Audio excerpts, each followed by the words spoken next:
Hello, loveliest woman. I'm here to give relationship advice about online dating. I've gotten like more than 200 likes, and I've gotten about 150 likes, and I got about more than 200 people looking at my profile in just 2 weeks. So it's been a lot of actually light traffic, much lighter than other sites I've been on. What's happening is they want you to prove who you are, so don't be surprised if they want a proof of person, which I was like, POP, what is that? Well, you send yours first. I was like, okay, whatever. So I was really super flexible, and I hate taking pictures, so I just took a picture. I sent a picture that I had taken a couple of days ago in a different state, and it did not have any location tags in it.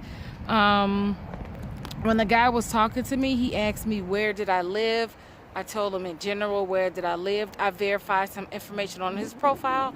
I told him we could meet in a neutral location, which was downtown Chicago.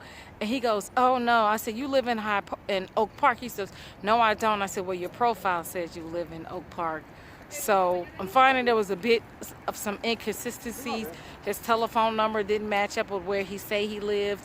So people move around, so that's not a big deal. But when he verbally confirmed that he did not live in Oak Park, that made me kind of like wonder what else was incorrect. Another guy that I actually spoke to, he sent a video message, which was pretty interesting, and I didn't send anything back, and he stopped talking to me. So there seems to be some sort of culture of if you can't prove who you are, people don't want to talk to you. So there seems to be a lot of distrust that I've run across, which was very interesting because I'm like, okay, well, let's just meet in person, and I'm who I say I am. So I'm very surprised that the people that I've reached out to was like very super duper leery. So that's something to be expected. Another tip that I should say would be like, remember what your profile says, and remember actually what the other person's profile says, and see if they're actually the person they say they are. But in all of that, be flexible, be willing to meet somebody halfway.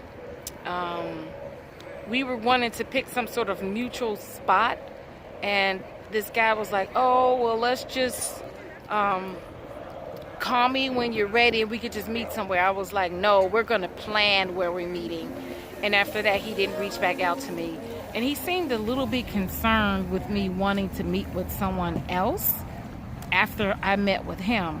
So that was a little bit weird. He was like, can we just do another day? And then the time that he wanted to meet with me, it was kind of conflicting with the time he said that he was available. So there was a bunch of inconsistencies that you should listen out for. If you're sending proof of person, make sure nothing is tagged, no locations or anything are tagged in your pictures, and kind of like fact check what the person is saying in terms of their profile, and if there's any inconsistencies or what he's actually saying or what the person is actually saying. So those are some things that I came across. Oh, and in terms of how many people, who do I actually respond to? Because for women, you get a bunch of messages. So I actually respond to the people who send me a direct message. No direct message and just the like, I think that you're fishing. You get no response. This one particular guy, the guy that I actually reached out to, he liked my thing, and then I sent him a like, oh, I think he seems like a interesting person. That was a guy who was very distrusting. So interesting how the person that I reached out to, I guess he said he got a lot of fat women pinging him, and so he wanted me to send a full body picture to prove I wasn't fat, and which is so weird. I'm like, we're gonna meet, you're gonna see if I'm fat or not. But he was a bit controlling. So you want to listen for those things. Listen for the person's personality, how they're starting off things. Are they bullying you? Are they giving you space? You want to just really listen to what's happening so you can get a feel for who that person is. Those are the few tips that I would give you.